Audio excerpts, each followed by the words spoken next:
Welcome to my channel Positivity with Geeta Iyengar. Yes, can you guess what I'm going to talk about today? Well, hangover. So, the minute I said hangover, what comes to your mind? You say alcohol. Is it rum? Is it whiskey? Is it black night or what black Daniel or wine? All alcohol things, different kind of spirits comes to your mind. Well, that is an issue. Hangover comes when you take alcohol, especially when you don't know when to stop. After the first peg, you say, let me take another, then the third, then the fourth, and then you will vomit, you will have headache, you will have fatigue, you get depression in the end, and sometimes you'll have muscle tension in the body, and then you'll have loose motions, diarrhea, all kinds of symptoms come. And then you say, oh my God, I'm not going to touch it anymore. And most of the time, it's a fashion to get that hangover. When you go for any wedding, they'll say, क्या शादी में आए पिया और उल्टी नहीं किया तो क्या बात बनी? Or it's an in thing. You have to drink, get drunk, vomit. That's a sign. That's a sign of celebration for some people. Yes, it is an effect. This alcohol, the effects of alcohol and all kinds of drinks brings hangover to you. But then, this is any day better because at least after 15 days, you'll say, I'm not going to touch at least 15 days. And then if your liver goes, even if you get cirrhosis of liver, that's the worst condition. But if the liver is damaged, there is a hope because there is liver replacement. And after 6 months, you're back again with another peg of whiskey, another peg of rum, and so on. Life goes on. But there is another kind of hangover which is very alarming. Can you guess what it is? Yes, emotional hangover.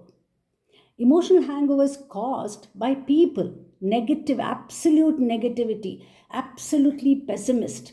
Why are they like that? Still, we are not able to figure out. Maybe past history, maybe we don't know anything. But there are some people who cannot smile for anything. Even if God showers everything on them, they still have complained with the God. Sometimes God wonder, what kind of a creature I have created? That person doesn't know to laugh. That person doesn't know how to be positive. So, but what happens if that negativity is in you? Not only it destroys you, but imagine if you have to live with that person. It can be your father, it can be your husband, it can be a son, it can be your daughter, it can be a sister, it can be your friend. Anybody can be in that position. They keep on, non-stop gnawing your brain to such an extent that you start feeling that something is wrong with you. Because they can't see anything other than complaining. If you give them 100 solutions, they will find 1,000 problems for it. I just don't understand how the mind works. What magic is there? Why is the mind working like that? Sometimes you feel like, dissecting the brain to see why does it work like that. So when you talk to them, you say, oh my God, after talking and listening to them, you say, oh my God, I'm so tired today, no energy at all. They sap your energy. And without even knowing, because they're not saying anything nice, whatever you try to say, there is negativity. When you give a solution, there is a problem. And because of that, and if you are a weakling, what happens if you are a weakling? Gone. Your brain gets affected. You suffer from brain fog. You start losing memory. You start getting again the same symptoms what happens when you take alcohol. You are a teetotaler, but you are with this person who goes on gnawing and your brain continuously with that monotonous sound coming, just like that white ants and the branches, how they sound they do. These people do that. They eat your brain that way. And they keep on telling you that, no, there is something wrong with you. When you start feeling, yes, there is something wrong with me. And then, even if you talk to them for half an hour, 10 minutes, after that you say, oh my God, I'm completely discharged. I have no energy to do anything else. So it's very important. Now, this is a very alarming thing. There is no replacement like your liver gets replaced in alcohol. Here, there is no replacement, which is a sad thing. And the problem is, you don't even realize. You start believing that I'm useless, I cannot do anything. And you, not only that, even if you say, no, I know myself, I'm not going to take anything from them, but the way they tone, the way they talk, puts you off. I have experienced that many times. Nowadays, earlier though, we used to take on the phone and used to get irritated with that tone, with that negativity. You feel like banging that mobile. But nowadays it is online. I mean, it's video. And that time you just, when you smile and say, hello, how are you? They'll keep a dull face. It's boring. And you wonder, God has given you everything, man. What is it that you're complaining about? And you feel like hitting them, but you can't do anything because there is something wrong with them. They can't think beyond pain, beyond suffering, beyond complaining. That is how their complete mechanism works. And you want to help them. If that is the case, you take them to the doctor, you can help. The problem comes when you, who are normal, get affected by those people. When you listen to them, when you are in their association, you get tired, fatigued over and over again, and over a period of time, this hangover remains permanently with you till you die. Unless you do something drastically with yourself, then you'll go to the doctor, they'll say everything is fine. There is nothing wrong with you. What are you complaining?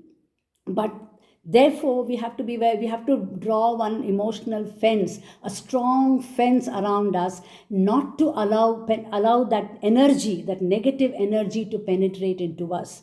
It is almost like they are like what you call personified rum or whiskey, but at least that whiskey is very harmless because the one who drinks only will vomit. Here, somebody else is influencing you, and that person will go on because he will live like that, he or she. But the person who is party to it, part of it, the one who's listening, he will go crazy unless he controls himself, unless he or she recognizes, oh my God, this person comes with this energy. What you can do first thing is, don't get into that argument, don't get into that useless debate. Just get out of it or change the topic, bring something pleasant. I know again they'll come back to that. Even if you say it was wonderful, they'll say no, but there is misery, because they cannot think beyond misery, they cannot think beyond suffering and struggle. That is how their mind is working. And in the process, if you get influenced, you will become a gone case. They will keep on living, and this emotional hangover is very difficult to get rid of because it will die with you. You will have all kinds of symptoms.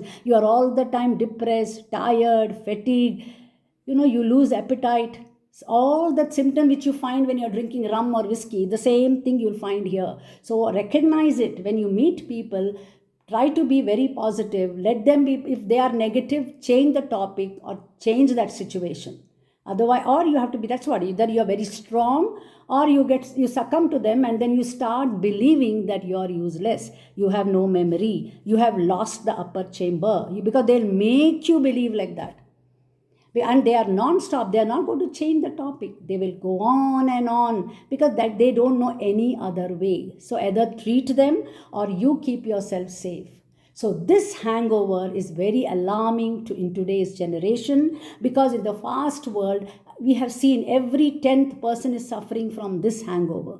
So please address this. If you find that, you draw that fence around you, change the topic, be strong. You have every right to live happily, not in misery, because you are not born to be miserable. You are born to celebrate this life. Learn that lesson. So thank you. I spoke about emotional hangover, which is very, very alarming today. Think over, if you find anybody with that, try to change them, or at least make yourself strong and move on.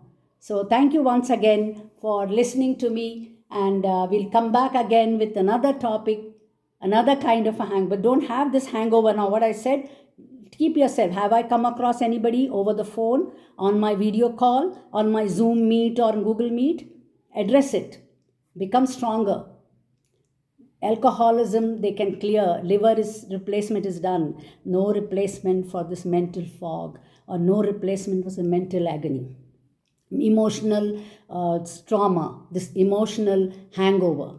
Okay, so once again, thank you very much, and let's meet again next time with another topic.